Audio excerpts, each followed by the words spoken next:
Alors, c'est Maca des Barons, je suis avec Hervé de Monde Mystérieux. Et bonjour à tous. Bonjour à tous, et nous sommes à Rennes-le-Château. Et voyez-vous, il y a l'église derrière, en bonne et due forme, l'église Marie-Madeleine de la Bessonnière. C'est ça. Alors tu vas nous raconter un peu ton parcours, comment tu es arrivé à faire cette chaîne, donc Monde Mystérieux. Comment tu es venu à voilà, faire justement les vidéos, les YouTube et alors, ce genre de choses. Il y a eu plusieurs facteurs. Il y a eu plusieurs facteurs. Déjà, j'ai eu des expériences dans ma vie qui ont fait que ça m'a amené à me questionner. Parce que je me suis dit, le monde dans lequel on vit, c'est pas du tout le monde qu'on nous raconte, en fait, ou qu'on nous montre. Donc j'ai commencé, bon moi je m'étais intéressé depuis petit au phénomène ovni par exemple, et aux anciennes civilisations comme voilà, les Égyptiens, les Babyloniens, etc. etc. Voilà, après j'ai eu des expériences dans ma vie qui m'ont amené à me questionner, donc j'ai commencé à lire pas mal de livres. Surtout des livres des années 80, un petit peu des années 90, enfin 70-80. Et puis je m'apercevais que dans d'autres pays, si tu veux, tu as des pays, c'est malheureusement, on doit le dire comme ça, mais tu as des pays qui sont beaucoup plus élevés que nous spirituellement parlant. Donc, ils sont déjà amenés depuis pas mal de temps à parler de ces choses-là. Et je me suis dit pourquoi nous en France, alors t'as connu Mike, il y avait l'émission Mystère. Bien sûr. Après, donc enfin, je pense que ça a été l'émission, ça a duré 2 ans. Oui. Donc d'ailleurs c'est une des émissions qui a fait connaître Rennes-le-Château en 92. C'est ça en plus, c'est ça. Et après, il y avait eu d'autres émissions, je crois que c'était les 30 choses les plus mystérieuses, c'était présenté par De Chavannes, il me semble. Mais c'était plus, voilà, c'était plus de la déconnade qu'autre chose. Et je me suis dit, il y avait la nuit des héros aussi.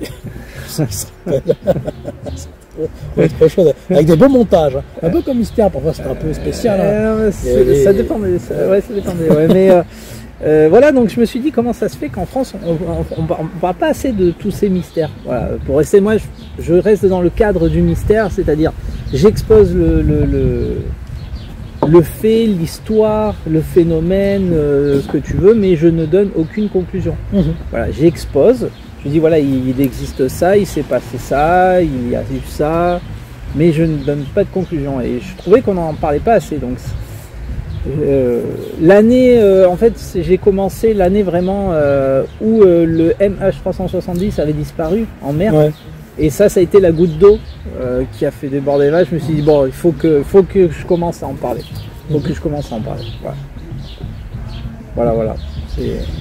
Et alors oui, tu as des domaines de prédilection, notamment tout ce qui est lié à l'Égypte, mais aussi le Mexique. Ouais. Où tu as été régulièrement au Mexique et tu as fait des reportages là-bas et aussi en Égypte également. Alors, oui, alors le Mexique, je connais depuis 20 ans maintenant. Voilà. Une vingtaine d'années. J'y suis allé beaucoup de fois. À chaque fois j'y vais. J'ai vécu. J'ai vécu là-bas. Dans quelle région c'était? Dans le centre. Toujours dans le centre, entre Mexico et Puebla. D'accord. Et effectivement, bon, à chaque fois que je pars là-bas, je découvre des choses, ça m'interpelle, ça me surprend. Je fais des belles rencontres aussi qui m'amènent à, si tu veux, à chercher d'autres lieux. Enfin, ce qui est intéressant au Mexique, c'est que tu as énormément de pyramides encore qui ont été déblayées ou qui sont enfouies encore. T'en as même qui sont abandonnées. Mais tu as beaucoup, comme le pays, il a eu énormément sur 3000 ans, 4000 ans, il a eu énormément de tribus différentes entre les Aztèques, les Toltecs, les Ouestèques, les Olmecs, effectivement, ouais, les Mayas. Voilà. Là, on a le florilège des cloches. Là, on est. Écoutez bien. On est minute de silence. Et donc voilà, tout ça, ça me passionne. Et effectivement, comme il y a eu toutes ces tribus différentes dans le temps, et ben, tu as énormément de sites. Voilà, tu en as énormément. Ah, là, c'est. Plus 1. Voilà, mon Angélus. Allez. À la vôtre et on se retrouve bientôt. Prise 2, voilà, je suis Sébastien Cavaleron de la Gazette de Rennes-le-Château. Nous sommes à Rennes-le-Château avec Hervé de Monde Mystérieux. Coucou et recoucou. Et voilà, on en était donc au Mexique et puis à l'Égypte et à tous ces pays qui t'ont appris beaucoup de choses. Tout à fait. Bon, je vais juste terminer avec le Mexique parce que voilà, comme je l'expliquais, il y a eu en 3000 ans, 4000 ans plusieurs civilisations, plusieurs tribus. Là, on parle de la Mésoamérique, hein, attention. Et donc c'est pour ça que les cultures ont été très diversifiées, sur des cosmogonies très diversifiées, des croyances très diversifiées, mais en fait le pays ça fait un tout avec le Guatemala, donc c'est assez incroyable ce qu'il y a comme vestiges archéologiques. Et surtout, voilà, moi à chaque fois, quand je peux y aller, à chaque fois que j'y retourne, j'essaye de trouver des éléments qui m'amènent à montrer, en fait à trouver, à comprendre comme quoi les bâtisseurs qui ont bâti certaines structures là-bas sont les mêmes bâtisseurs que les Égyptiens ou les Incas ou ce que tu veux. J'ai trouvé les preuves. En fait, j'ai trouvé les preuves. Je vais essayer de mettre ça et dans un bouquin et dans un film documentaire et voilà, c'est plus de 10 ans de recherche, j'ai trouvé les preuves et voilà. Et puis effectivement, donc je suis parti en Égypte l'année dernière. Ça a été pour moi la grosse claque, la grosse claque, puisque voilà, si vous voulez voir de la grosse caillasse, c'est là-bas. Et bon, après, je pense, j'espère pouvoir faire d'autres pays où il y a voilà, beaucoup de sites mégalithiques dans le genre et beaucoup de constructions similaires, hein, comme le Pérou. Voilà, j'aimerais bien aller à l'île de Pâques aussi, mais ça devient compliqué. Il faut au moins 1 an de préparation au moins. Donc bon, ouais, ça devient un peu compliqué. Alors c'est vrai qu'au sein de Mystérieux, tu as abordé plein de sujets, aussi bien phénomènes ovni, mais aussi les phénomènes de la matrice. Oui. Donc c'est très varié en fait. Alors c'est vrai qu'on a fait des beaux sujets ensemble. On avait fait, hormis le père Crespi, qui va revenir bientôt. Il l'a placé. Il l'a placé. En Équateur. Qui reviendra bientôt. On a fait ensemble les dirigeables de 1897. Oui. On a fait les peintures rupestres de Tassi Nadjer avec compagnie de JB, qui actuellement d'ailleurs il est au Pérou là, il doit être encore au Mexique. Au Mexique, ouais, enfin il bouge beaucoup, hein, les vues. Ouais. On avait fait Hopkinsville en 1955. On avait fait le Missing 411. Les Missing 411 avec le fameux policier Palaides. Ouais. Voilà, les géants aussi. On a fait sur des phénomènes paranormaux qui ont été filmés par des caméras de surveillance. Effectivement, ouais. On a fait les ovnis dans l'histoire, où on avait parlé justement de cette italienne. Rosa Lotti. Le cas Rosa Lotti, ouais. On avait exposé, enfin tu m'avais exposé plusieurs cas dans cette vidéo, mais des cas anciens voilà, qui sont très connus, c'est très intéressant. C'est toujours intéressant de revenir sur ces cas et d'en débattre, c'est super intéressant. Et ouais, on a fait pas mal de... On a invité Eric Zourcher. On a invité Eric Zourcher. On a eu aussi... on a fait une spéciale Rennes-le-Château également. Oui. C'est vrai. Et puis bon, il y aura d'autres sujets à venir que vous allez découvrir bientôt. C'est la surprise. La surprise, ouais. Et mais oui, c'est très varié, mon mystérieux, parce que bon. Ah oui, on avait reçu aussi Johan Lamont. Oui. Sur les UAP, artefacts polymémétiques. Voilà, c'était ça en fait. Sur les technologies avancées, effectivement. C'est vrai qu'on a fait pas mal de vidéos, parce que c'est vrai que quand on prend du recul, on a fait pas mal. Une dizaine, 7, 8. On en a fait pas mal. Et voilà, comme j'étais en train de t'expliquer, c'est vrai que c'est très varié, hein, monde mystérieux. Ça peut aussi bien toucher l'ufologie que les anciennes civilisations, que l'archéologie interdite. Voilà, les histoires, les anciennes histoires, ouais, c'est très varié, hein, très varié. C'est ça qui me plaît d'ailleurs, parce que je m'aperçois que le mystère, il est de partout en fait, de partout. Après, faut garder une limite quand même, mais parce que des fois, j'ai des gens qui me contactent et ils m'envoient des dessins, des photos, des trucs, et bon, ben. Des fois, c'est pas forcément. Il y a toujours une explication. Il y a toujours une explication, le pourquoi du comment, mais voilà, malheureusement, des fois, je suis leur dire non, mais ça, c'est ça, ou souvent, c'est des vidéos je sais pas si on peut dire ovni, mais d'objets mystérieux dans le ciel. Ouais. Bon, il y a toujours des explications, mais ça peut être de tout et n'importe quoi, mais il faut garder quand même le... Et c'est vrai que là, récemment, un peu plus récemment, on avait abordé toute l'idée du système de contrôle, de l'IA, de l'idée qu'il pourrait y avoir quelque chose de métamorphique, de quelque chose de beaucoup plus grand, en fait, comme un système de contrôle. Et c'est très complexe, hein, mais c'est vrai que des personnes comme Philippe Solal ou d'autres chercheurs vont vers cette direction-là, que Jacques Vallée avait déjà prise à l'époque, et finalement, ça a une petite compréhension. Que Éric Jocher nous en a parlé bien sûr, aussi, également. Oui, également. Ouais, effectivement, c'est très intéressant. Bon, il faut expliquer moi, c'est pour ça que je fais des fois des vidéos avec des dessins. Je suis obligé d'expliquer pour que les gens comprennent un peu plus facilement, mais on est sûr d'une chose, c'est qu'il y a comme dirait Eric, une intelligence derrière tout ça qui contrôle un peu tout. Il y a des choses qui se passent, que ce soit dans le ciel ou sur Terre. Des fois, tu dis, mais comment c'est possible? Oui, puis en mémoire de la psyché ou de comportement, de nos Ouais. Donc il y a un moment, tu dis, ouais, là, on arrive aux limites de ce qu'on pense être la matrice.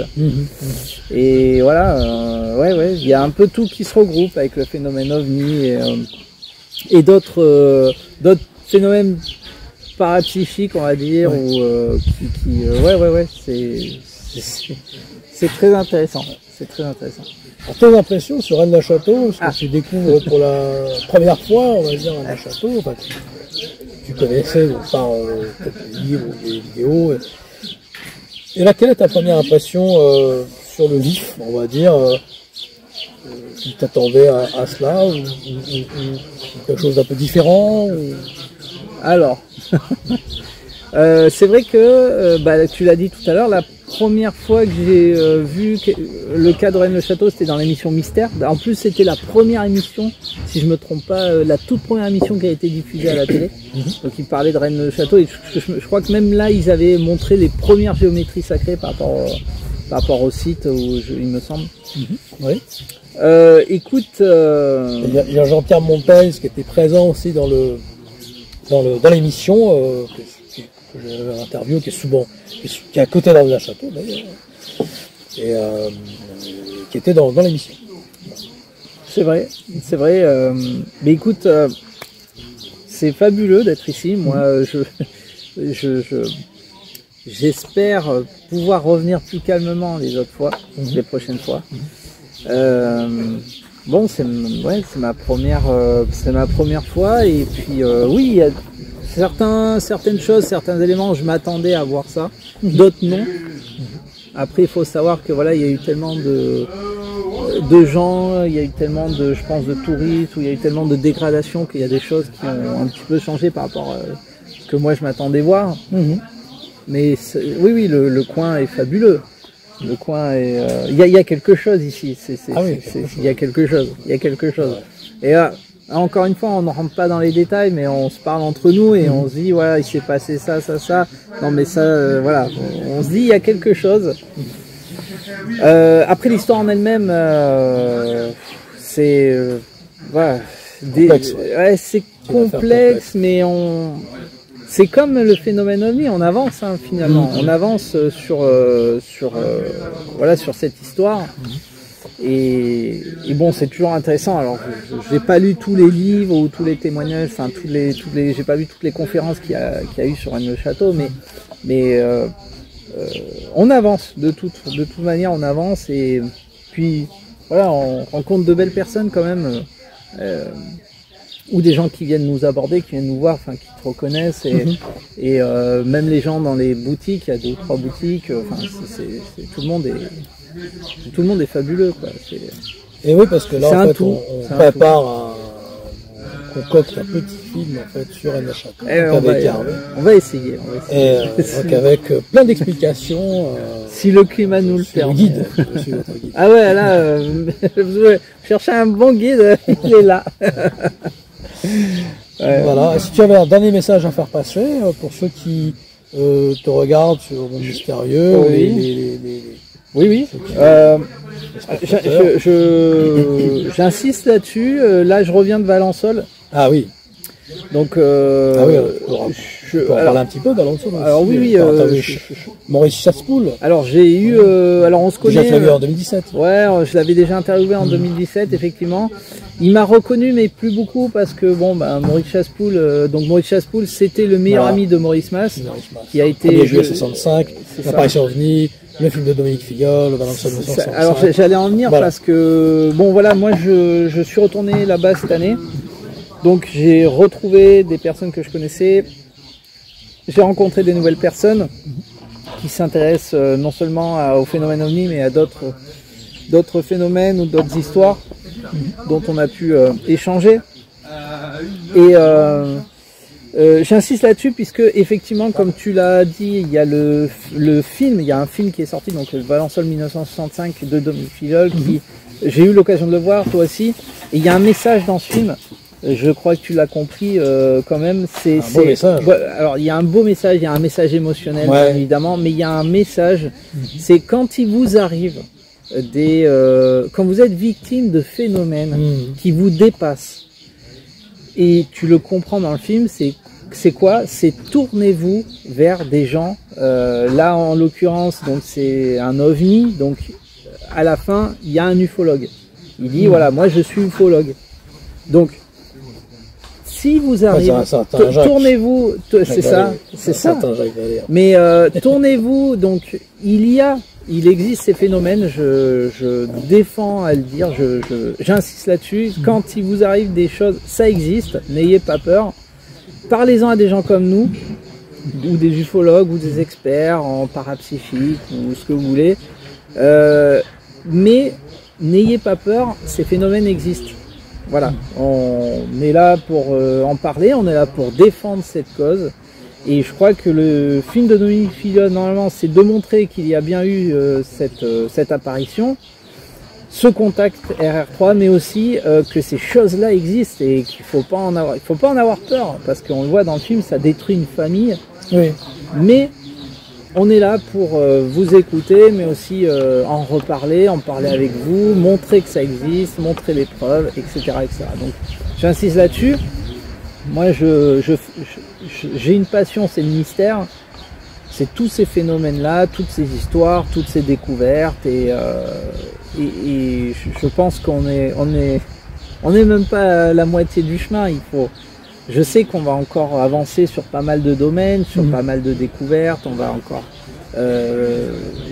on découvre, voilà. Que ce soit après d'un point de vue scientifique, archéologique, ce que vous voulez. Mais on découvre, on avance sur tous ces sujets. Et ce film a peut-être ouvert l'esprit de certaines personnes qui étaient très réticents au départ ou se moquaient même du phénomène OVNI. Et en voyant le personnage qui vraiment vit quelque chose de dramatique en fait dans son fort intérieur, et bien il se rend compte que non, c'est quand même il y a une part d'émotionnel, et puis il n'y avait pas absolument aucune publicité là-dessus. Tout à fait. Tout à fait. Mais c'est toi qui m'as dit. Et quand ils vont se rendre compte que plusieurs témoins en fait ne voulaient surtout pas en parler, quoi. Et que bon, ça a été fait par les gréeux. Mais c'est pour ça qu'à la fin il prend confiance en lui, parce qu'il voit cet ufologue qui lui montre d'autres photos, d'autres, par exemple d'autres apparitions d'OVNI. Et bon, il regarde sa fin, il me dit ah bah ouais, bah voilà, moi ça a été plus comme ça. Donc j'insiste là-dessus. Tournez-vous vers des gens, des experts qui s'y connaissent, qui en parlent, et pas forcément à des gens qui vont prendre des informations, qui vont les déformer, qui vont vous traiter de fou, et puis finalement qui vont rien faire avec. Non, non, on est là pour ça. N'hésitez pas. Voilà. Après, c'est sûr que faire des déclarations à la gendarmerie, c'est pas non plus. Faites-le, mais venez nous en parler. Voilà. Et c'est ça qui m'a plu dans ce film, parce que finalement, c'est ce qui l'a aidé à la fin. Il est très réaliste en fait. Même s'il y a un côté pagnol, il y a un côté. Alors oui, non, c'est d'un point de vue visuel, d'un point de vue scénaristique, il est mais excellent. Et puis quand je l'ai vu, je me suis dit mais. Puis t'as eu l'honneur de lavande, toi. Tu étais au corps de Valence Sol. Alors là, on peut pas être mieux à voir le film. On l'a vu à la Belle Étoile. Et puis il y avait à certains moments des relents comme ça de lavande, et puis c'était on était dedans quoi. On était dedans. Et quand j'ai vu le film, je me suis dit mais odorama. Ouais, c'est ça, c'est ça. Mais je me suis dit à la fin du film, je me suis dit mais pourquoi il n'y a pas eu de film comme ça bien avant? Malheureusement. Parce que non seulement c'est une histoire vraie, mais en plus. Il y avait la choupe au sou, mais c'est pas la choupe au sou. Oui, mais c'était la choupe. La choupe au sou. Au sou. Ah. Sacré Mike. Voilà. Voilà, et bien merci beaucoup Hervé, et puis on va continuer sur le chemin de la connaissance, la quest.